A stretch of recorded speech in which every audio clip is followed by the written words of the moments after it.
मला फार कमी वेळ सूक्ष्म अन्नद्रव्य नियोजन या विषयावर बोलायला आयोजकांनी दिलेला आहे। मी प्रयत्न करतो एक 10 ते 15 मिनिटांमध्ये तुम्हाला सांगण्याचा।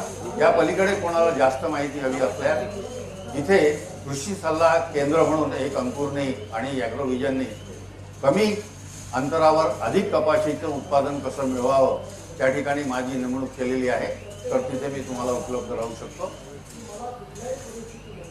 एकच तुम्हाला 2 गोष्टी महत्त्वपूर्ण मी सांगतो। भाजीपाला पीक हे म्हणजे दुसऱ्या दिवशीपासून तर 22व्या दिवशीपर्यंत वेगवेगळ्या पिकांच्या तोड्या करणारे पिकं आपण आपल्या शेतामध्ये लावतो आणि वारंवार यांचे तोडे करतो। बियाण्याची निवड जशी सरांनी सांगितली, अंकुर शेठनी सांगितली, कृषी विद्यापीठाचे जे प्रमुख आलेले आहेत त्यांनी सांगितलं, विविध जाती, या जातींची निवड आपण जी करतो ती निवड करण्यामागचा सगळ्यात प्रमुख उद्देश जो असतो तो अधिक उत्पादन आणि अधिक उत्पादन कमी वेळात आणि दर्जेदार उत्पादन जर आपल्याला घ्यायचं असेल तर अन्नद्रव्याचा पुरवठा हा व्यवस्थित करावा लागतो। जर तो न्यूनतम असला तर चित्रण काय दिसू शकतो ते मी तुम्हाला दाखवतो। मिरचीचं पीक आहे, मी एकाच दिवशीची लागवड, एकाच जातीची लागवड 2 फोटो तुम्हाला दाखवणार आहे। त्यावरून तुम्ही ठरवायचं आहे की आपल्याला काही माहिती नसताना नुसतं NPK वापरलं आणि सूक्ष्म किंवा दुय्यम अन्नद्रव्याचा जर त्याला सपोर्ट घेतला नाही किंवा फवारणीद्वारे अन्नद्रव्य जर आपण त्याला सप्लाय दिली नाही आणि नुसता थोडा करत गेलो तर असं लवकर पीक थकून जाईल आणि उत्पादन मार खाईल, उत्पादनाचा दर्जा घसरेल, तो भाग वेगळा। नेक्स्ट,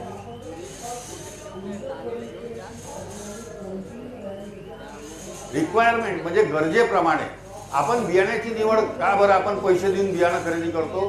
कारण त्याची आनुवंशिक उत्पादन क्षमता ही आपल्याला कुठेतरी माहीत झालेली असते। या मिरचीच्या वाणापासून एवढं उत्पादन होऊ शकते, या टोमॅटोच्या वाणापासून एवढं उत्पादन होऊ शकतं, हे टोमॅटो दिल्लीला पाठवण्यास योग्य आहे, ही मिरची तुमच्या गुजरातला पाठवण्यास योग्य आहे, जे काही आपण ठरवतो त्या दृष्टिकोनातला ते जेव्हाच उतरू शकतात जेव्हा तुम्ही सर्व अन्नद्रव्यांचा पुरवठा हा मुळांच्या परिघामध्ये असलेल्या मातीमध्ये जमिनीद्वारे आणि वेळ प्रसंगी फवारणीद्वारे जर आपण देऊ शकलो तर त्याच मिरचीचं त्याच जातीचं चित्रण हे कसं राहते हे मी तुम्हाला दाखवतो।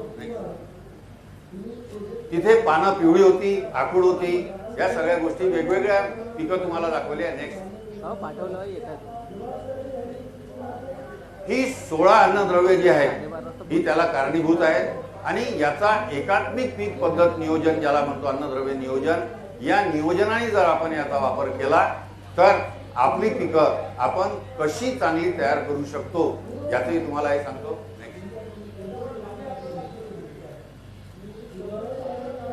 ही सर्व एकाच मी मिरची, टोमॅटो किंवा जेवढे भाजीपाले आहेत, वर्गीय पिकं आहेत, या सगळ्या पिकांना हे लागू आहे। आपण पर्टिक्युलर एका पिकाबद्दल बोलत नाही आहे। वसुंधरा सूक्ष्म अन्नद्रव्य एच अल्टिमेट शेणखताला काही अंशी पर्याय ह्युमिक 85%। कॅल्बोम कॅल्शियम, बोरान, पोटॅशियम, सल्फर याचं मिश्रण, मॅग्नेशियमचं मिश्रण असणारं जमिनीतून दिल्या जाणारं हे खत आहे, दुय्यम म्हणून संबोधल्या जाते।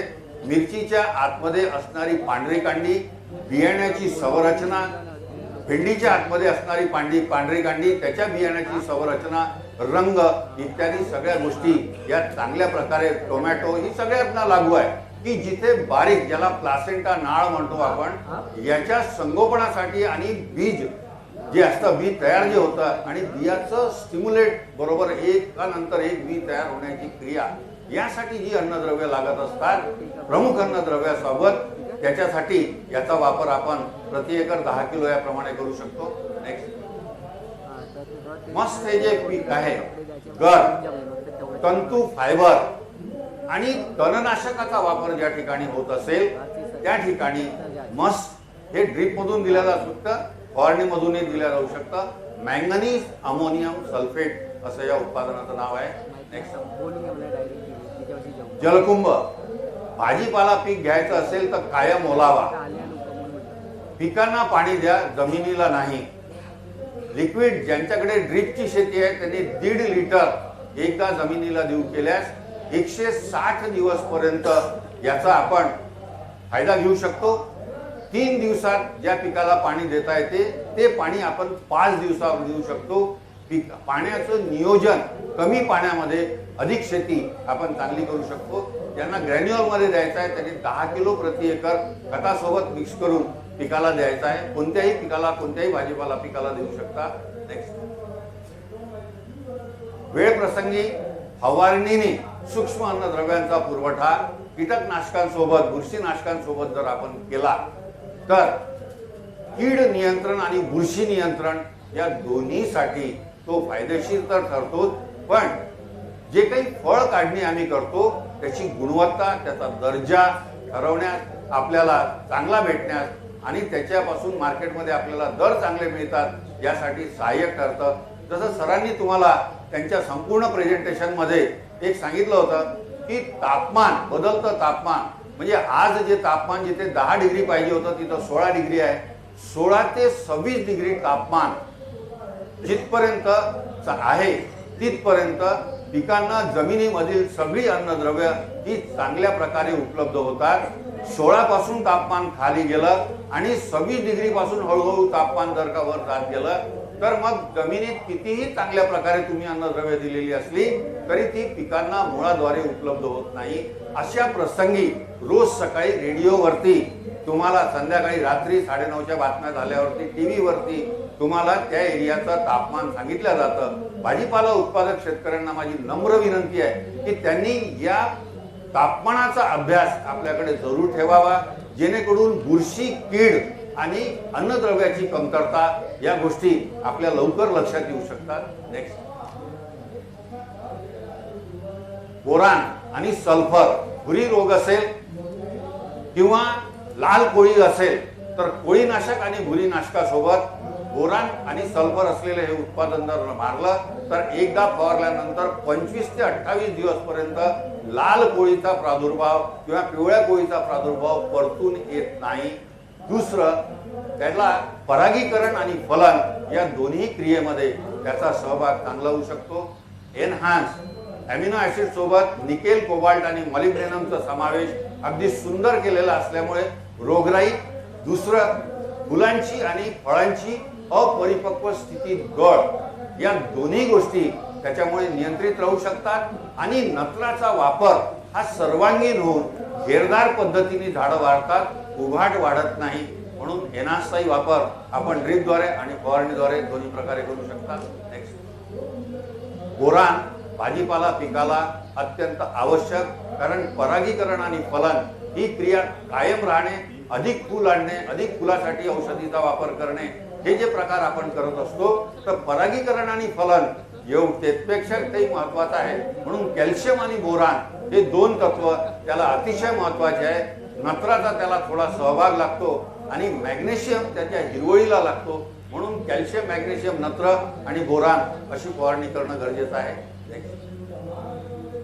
त्यानंतर संपूर्ण संतुलित आहार सूक्ष्म अन्नद्रव्याचा द्यायचा असला तर थंडीमध्ये कुर्ती आणि पावसाळा आणि हिवाळ्यामध्ये रसना, चिलेटेड आणि सल्फेट या दोन स्वरूपामध्ये आहे. चिलेटेड मधून गंधक मिळत नाही, बाकी सगळी तत्व सारखी असतात. सल्फेट मधून गंधक हा ऍडिशनल मिळतो आणि हिवाळ्यामध्ये प्रोटीन फॉर्मेशन आणि सल्फर हे त्यासाठी अत्यंत गरजेचं आहे.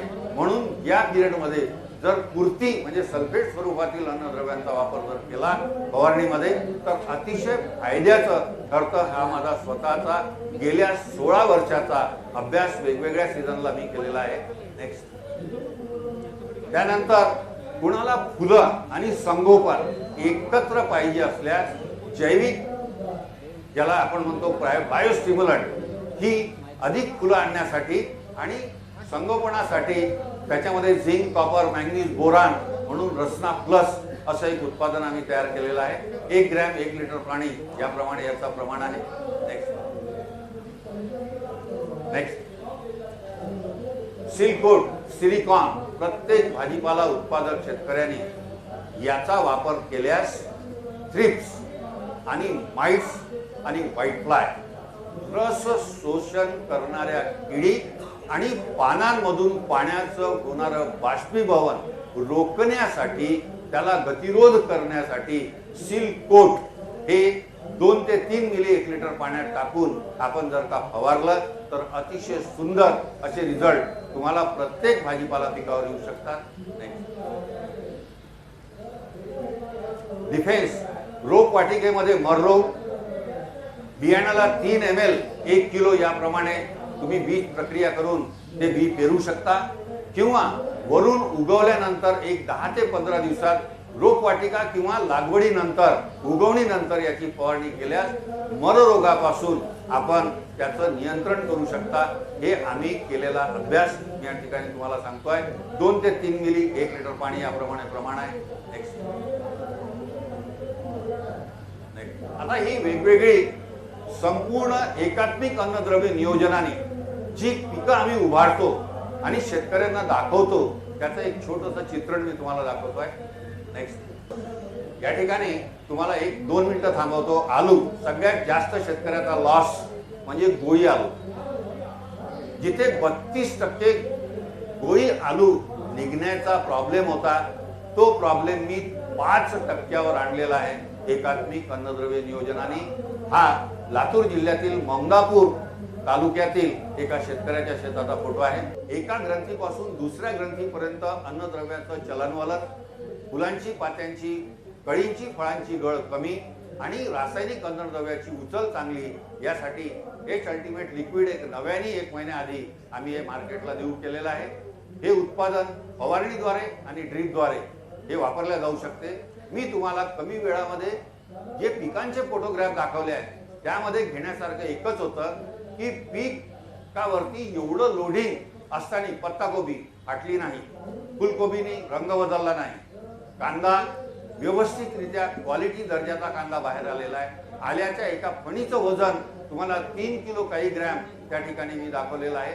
असं विविध क्षेत्रामध्ये विविध एरियात जाऊन हे केलेले माझे जे अभ्यास आहेत एकात्मिक अन्नद्रव्याच्या नियोजनाच्या आधारे हे मी तुम्हाला या ठिकाणी दाखवण्याचा प्रयत्न केलेला आहे.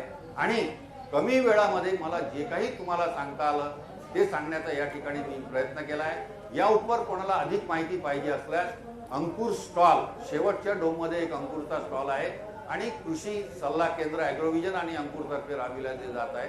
त्या ठिकाणी मी स्वतः उपलब्ध आहे. ज्यांना वैयक्तिक काही प्रश्न असतील तर इथे वेळ न खर्च करता त्यांनी त्या ठिकाणी यावं किंवा ज्याची माहिती पत्रकं पाहिजे असतील त्यांनी तिथून घ्यावे. छोटे छोटे एका पंपाचे पॅकिंग आम्ही टेस्टिंगसाठी विक्रीला ठेवलेले आहेत. कोणाला मी सांगितल्यापैकी काही घेण्यास इच्छा असल्यास त्यांनी तिथून ते खरेदी करून वापरू शकतात, प्रयोग करून बघू शकतात आणि मग मोठ्या पॅकिंगचा खर्च आपण त्यावर करू शकतात. तर आपल्या सगळ्यांनी आणि आयोजकांनी दिलेली संधी यातून मी जे काय निष्पन्न केलं मला माहिती नाही. माझ्या मनाला हे मानताय की मी काहीच केलेलं नाही. तुम्हाला कितपत समजलं हे मला माहित नाही. नमस्कार, धन्यवाद.